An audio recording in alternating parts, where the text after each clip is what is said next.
Hello.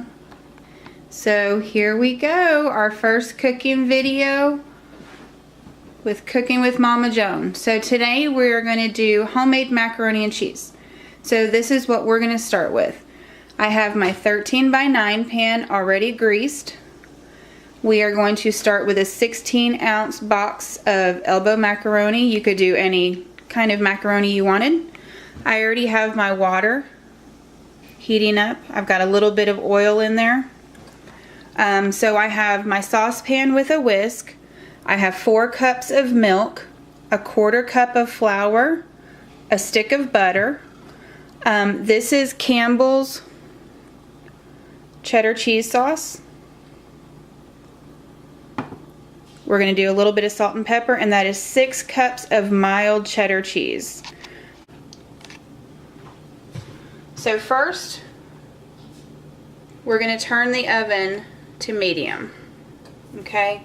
And you're going to turn your stove to medium, and you're going to put your oven at 375. All right. Next, we're going to put in our butter.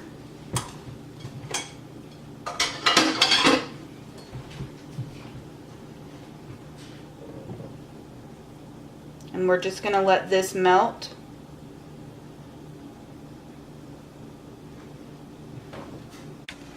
So once your water starts to form bubbles in the bottom, you're going to go ahead and dump in your pasta. And then you're going to go ahead and give it a quick stir because you want to get that oil that you had in there. Like I said, it was just a little bit. It was maybe 2 tablespoons. So you just want to get that oil mixed in between all that pasta real well.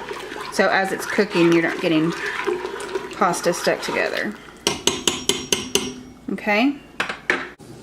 Okay, so now that the butter is melted, it's starting to sizzle a little bit.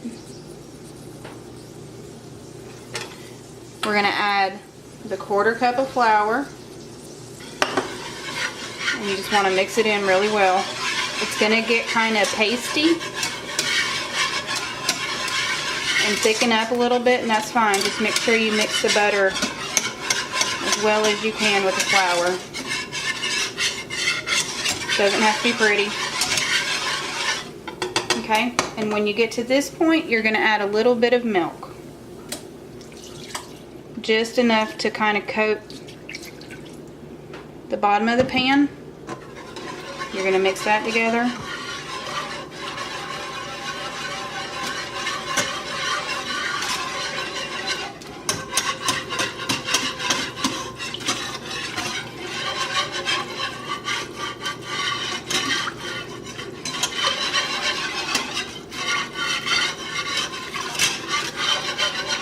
Alright, so now that that's mixed together real well, we are going to add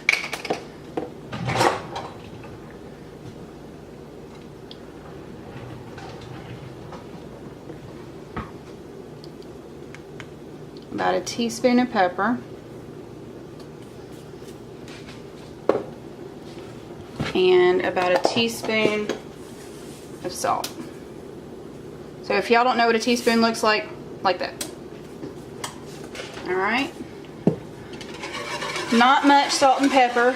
You're going to get a lot of salt from the cheese and from the cheese sauce, so I don't like to over salt things. I would prefer, if somebody wants it saltier, you know, they can salt themselves. So now we're just going to wait for this to kind of thicken up and start to bubble a little bit, and y'all will see what I mean in just a second. So you guys see how it's starting to form like bubbles, starting to bubble up a little bit. You don't want to walk away from the sauce when you're making it, and it's called a roux. So you don't want to walk away from it when you're making it because you've got milk in there and it could burn really easily. There we go. Alright, so we're starting to thicken.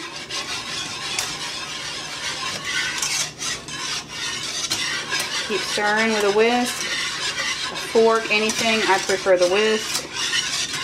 Just make sure you keep stirring, okay? So then we're going to add about half of the rest of the milk that's left.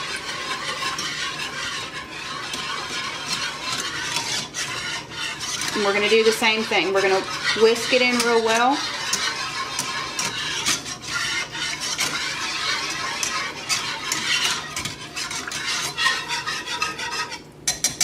And then we're just going to let it rest for just a minute to heat back up till we start getting those bubbles again.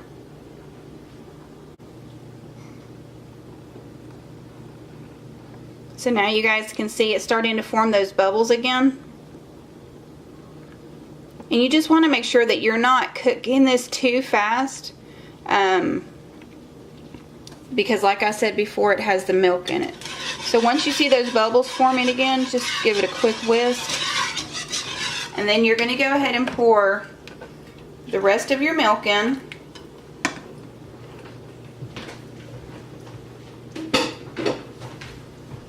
You're going to go ahead and put your cheese sauce in.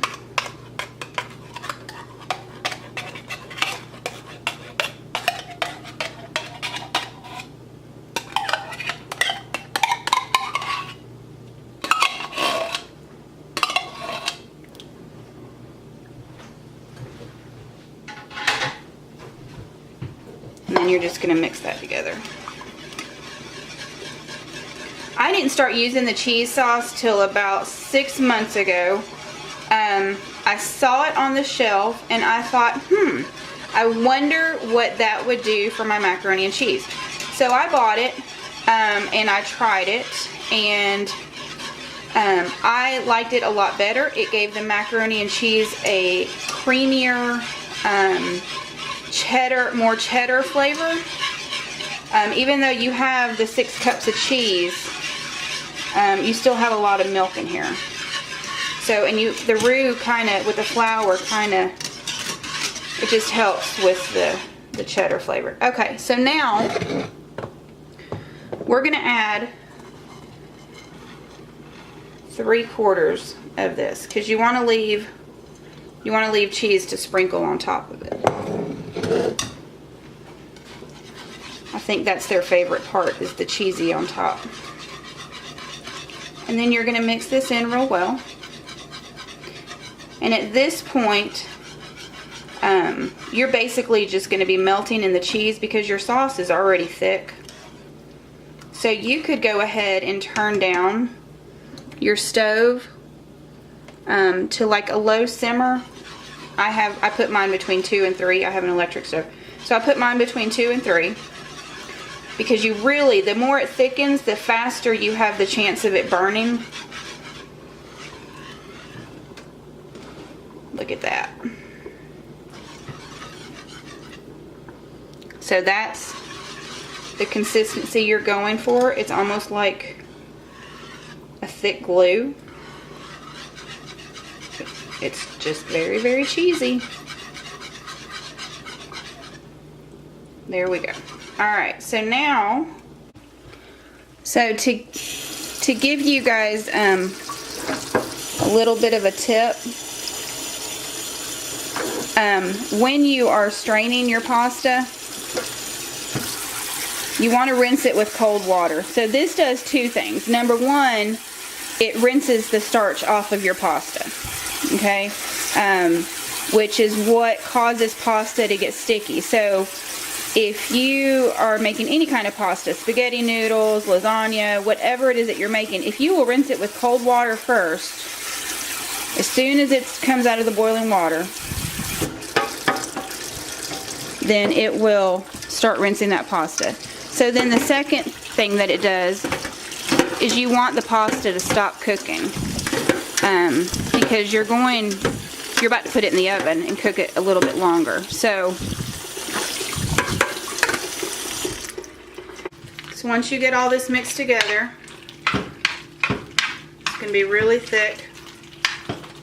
And it's going to seem like it's maybe a little bit too liquidy, but it's not, because as it cooks in the oven, that liquid is going to absorb into the pasta. Alright. So now you have it all mixed together. That's just a little bit of my OCD-ness going there. So now you're just going to take your cheese and evenly spread it.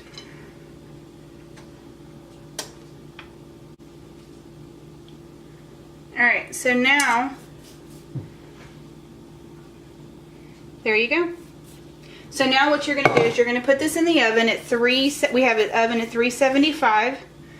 You're going to put it in there for 30 minutes. And then you're going to crank the oven up to 425 and set your timer for 15 minutes. What that's going to do is it's just going to brown it off for you. So I will show you guys the final product in just a minute. There we go. So that's what it should look like when it comes out of the oven. You can either do it a little bit more or a little bit less. Either way, that is a 13 by 9. That feeds approximately 12 people.